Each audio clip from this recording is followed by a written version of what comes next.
সংবাদ সবাইকে স্বাগত জানাচ্ছি। আমি ফিরোজ তোহা। শুরুতেই সংবাদ শিরোনাম। বাংলাদেশের সর্বশেষ গুরুত্বপূর্ণ আপডেট সংবাদে আপনাকে স্বাগত। শুরুতেই সংবাদ শিরোনাম, পরে বিস্তারিত। শুরুতেই জানিয়ে দিব যেসব কেলেঙ্কারিতে জড়িয়েছেন সালমান এফ রহমান। সাবেক প্রধানমন্ত্রী শিল্প এবং বিনিয়োগ বিষয়ক উপদেষ্টা সালমান এফ রহমানকে গ্রেপ্তার করেছে পুলিশ। মঙ্গলবার নৌপথে পালানোর সময় আইনমন্ত্রী এবং সালমান এফ রহমানকে গ্রেপ্তার করা হয়। প্রিয় দর্শক, জানাবো সালমান এফ রহমানের কেলেঙ্কারি সম্পর্কে।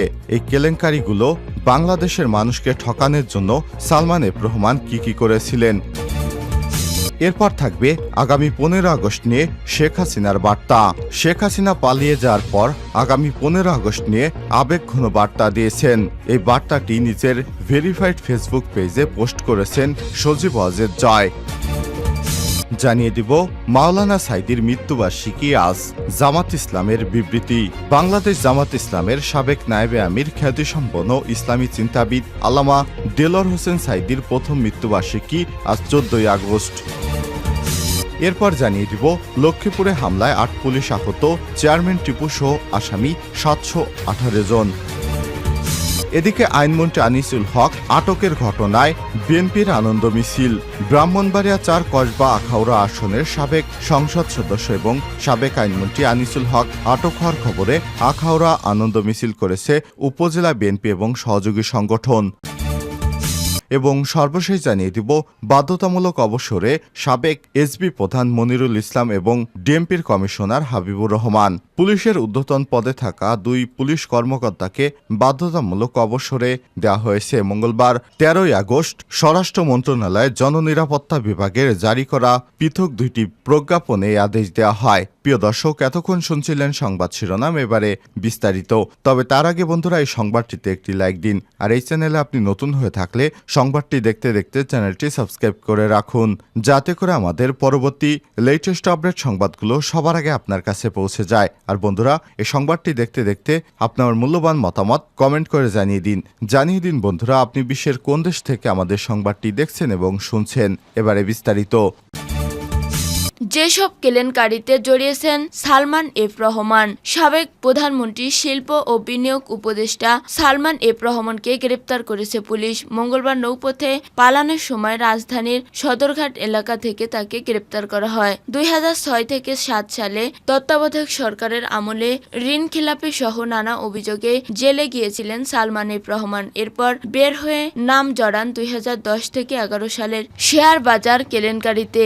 এত কিছুর পরও তাকে স্পষ্ট করার সাহস হয়নি কারো। তার বিরুদ্ধে সর্বশেষ শিক্ষার্থীদের আন্দোলন চলাকালীন সময়ে ব্যবসায়ীদের জোরপূর্বক গণভবনে নিয়ে প্রধানমন্ত্রীর পাশে আছি বলে বক্তব্য রাখানোর অভিযোগ উঠেছে। মূলত 2008 সালে আওয়ামী লীগ সরকার ক্ষমতায় আসার পর বেপরোয়া হয়ে ওঠেন সালমান এফ রহমান। শিল্প প্রতিষ্ঠানের মালিক ব্যবসায়ী নেতার পর 2008 সালে এমপিও টানা 2 বার প্রধানমন্ত্রী উপদেষ্টা হন। হাজারো ব্যবসায়ীকে পথে বসানো শেয়ারবাজার কেলেঙ্কারিতে এক অবিচ্ছেদ্য নাম সালমান এফ রহমান। 2010 থেকে 11 সালে শেয়ার বাজার ধসের পর এই বিষয়ে একটি তদন্ত কমিটি গঠন হয়েছিল। কমিটির প্রধান ছিলেন খন্দকার ইব্রাহিম খালেদ। রিপোর্টে তিনি সালমান এফ রহমান থেকে পুঁজিবাজারকে সতর্ক রাখার পরামর্শ দেন।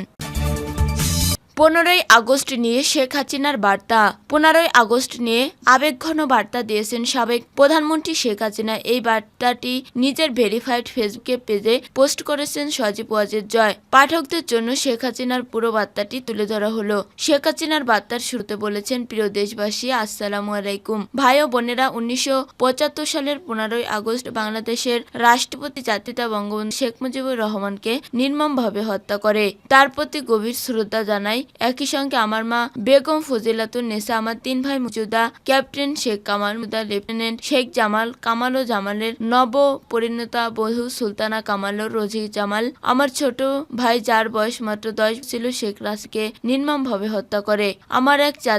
আমার একমাত্র চাচা মুক্তিযোদ্ধা পঙ্গু শেখ নাসের, রাষ্ট্রপতি, military secretary brigadier Jamil Uddin, police officer Siddiqur রহমানকে নির্মমভাবে হত্যা করে। আমি তাদের প্রতি শ্রদ্ধা শ্রদ্ধা জানায়। মুক্তিযোদ্ধা শেখ ফজলুল হক মনি ও তার অন্তঃসত্ত্বা স্ত্রী আরজুমনি, কৃষিমন্ত্রী মুক্তিযোদ্ধা আব্দুর রব শেরনিয়াবাদ এবং 10 বছরের ছেলে আরিফ, 13 বছরের মেয়ে বেবি, 4 বছরের নাতি সুকান্ত, ভাইয়ের ছেলে মুক্তিযোদ্ধা সাংবাদিক শহীদ শেরনিয়াবাদ, ভাগ্নে রেন্টু সহ অন্যান্য অনেককে নির্মমভাবে হত্যা করে। 15 আগস্ট যারা শাহাদত বরণ করেছে তাদের সবার আত্মার মাগফিরাত কামনা করছি এবং শহীদদের প্রতি আমার শ্রদ্ধা প্রজ্ঞাপন করি।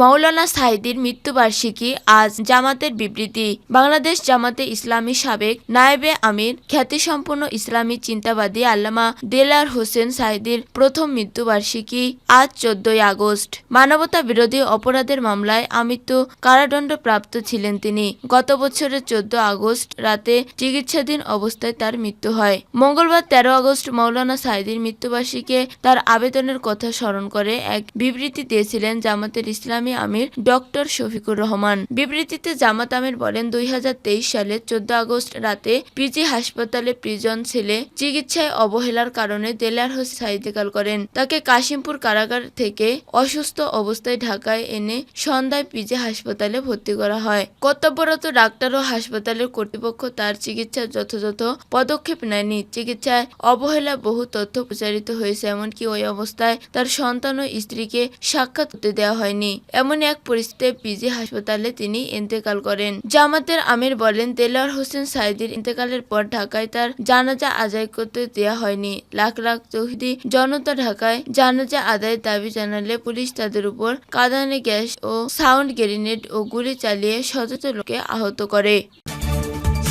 লক্ষ্মীপুরে হামলায় 8 পুলিশ আহত, চেয়ারম্যান টিপু সহ আসামি 718 জন। লক্ষ্মীপুরে বৈষম্য বিরোধী আন্দোলনের সময় দায়িত্বরত পুলিশের কাজে বাধাসহ তাদের উপর হামলা চালানো হয়। এতে 8 পুলিশ আহত হন। এ ঘটনায় 718 জনের বিরুদ্ধে মামলা দায়ের করা হয়েছে। এতে সদর উপজেলা পরিষদের চেয়ারম্যান ও জেলা যুবলীগের সাবেক সভাপতি AKM সালাউদ্দিন টিপু সহ 18 জনের নাম উল্লেখ করা হয়। এছাড়া অজ্ঞাত 600 থেকে 700 জনকে আসামি করা হয়েছে। মঙ্গলবার 13 আগস্ট রাত 11টার দিকে সদর মডেল থানার ভারপ্রাপ্ত কর্মকর্তা ওসি ইয়াসিন ফারুক মজুমদার বিষয়টি নিশ্চিত করেছেন। এর আগে সোমবার 12 আগস্ট সদর থানার উপ পরিদর্শক SI অমানবিক চাকমা বাদী হয়ে মামলাটি দায়ের করেন। ওসি ইয়াসিন ফারুক মজুমদার জানান, 4 আগস্ট নির্বিচারে মাদাম ব্রিজ ও ঝুমুর এলাকায় বৈষম্য বিরোধী আন্দোলনে অংশ নেয়া ছাত্র জনতা। পরিস্থিতি স্বাভাবিক রাখতে পুলিশ লক্ষ্মীপুর আদালতের সামনে দায়িত্বরত ছিল। মামলাটির অভিযুক্তরা মিছিল নিয়ে পুলিশের কাজে বাধা সৃষ্টি করে। এক পর্যায়ে হামলা চালিয়ে 8 জন পুলিশ সদস্যকে আহত করে। ঘটনার সময় তাদের হামলায় ছাত্র জনতাও আহত হয়। শহরে বিভিন্ন এলাকায় তারা দফায় দফায় হামলা চালায়। ওসি আরো বলেন, দায়িত্বরত কাজে বাধা বা হামলা চালিয়ে 8 পুলিশকে আহতের ঘটনায় 718 জনের বিরুদ্ধে মামলা হয়েছে। এতে টিপুকে প্রধান আসামি করা হয়েছে। পুলিশ বাদী হয়ে মামলাটি করেছে। আইনমন্ত্রীর আটকে খবরে বিএনপির আনন্দ মিছিল। ব্রাহ্মণবাড়িয়া 4 কসবা আখাউড়া আসনের সাবেক সংসদ সদস্য ও সাবেক আইনমন্ত্রী আনিসুল হক আটক হওয়ার খবরে আখাউড়া আনন্দ মিছিল করছে উপজেলা বিএনপি ও সহযোগী সংগঠনের নেতাকর্মীরা। মঙ্গলবার 13 আগস্ট রাত 9টার দিকে পৌর শহরের সড়ক বাজারে আনন্দ মিছিল বের করে বিএনপি। মিছিলে উপস্থিত ছিলেন উপজেলা বিএনপির আহ্বায়ক জয়নাল আবেদিন আব্দুল মিয়া, সচিব ডক্টর খোরশেদ আলম ভূঁইয়া, পৌর বিএনপির আহ্বায়ক সেলিম ভূঁইয়া, সদস্য সচিব আক্তার খান, যুবদলের আহ্বায়ক জাকির হোসেন, সদস্য সচিব মহসিন ভূঁইয়া, জিয়াউল হাসান সানি, আশরাফুল সরকার, জাবেদ ভূঁইয়া, সুমন চৌধুরী সহ অন্যরা। পথসভায় বক্তারা বলেন, স্বৈরাচারী হাসিনা সরকারের এই অবৈধ আইনমন্ত্রী আনিসুল হক দেশের বিচার ব্যবস্থাকে ধ্বংস করেছে, দেশের বহু নিরীহ মানুষকে ফাঁসিতে ঝুলিয়েছে। তার সময় আমরা আখাউড়া কোনো মিছিল মিটিং করতে পারেনি। আখাউড়া আমাদের অসংখ্য নেতাকর্মীর নামে মিথ্যা মামলা দিয়ে দিনের পর দিন হয়রানি করেছে। তারা বলেন, এই অবৈধ মন্ত্রীর কারণে আমাদের নেতাকর্মীরা বাড়িতে ঘুমাতে পারেননি। আজকে এই আনিসুল হক আটক হওয়া আমাদের জন্য খুশি দিন। আমরা স্বৈরাচারী সরকার ও অবৈধ আইনমন্ত্রী আনিসুল হকের বিচার ও ফাঁসি চাই।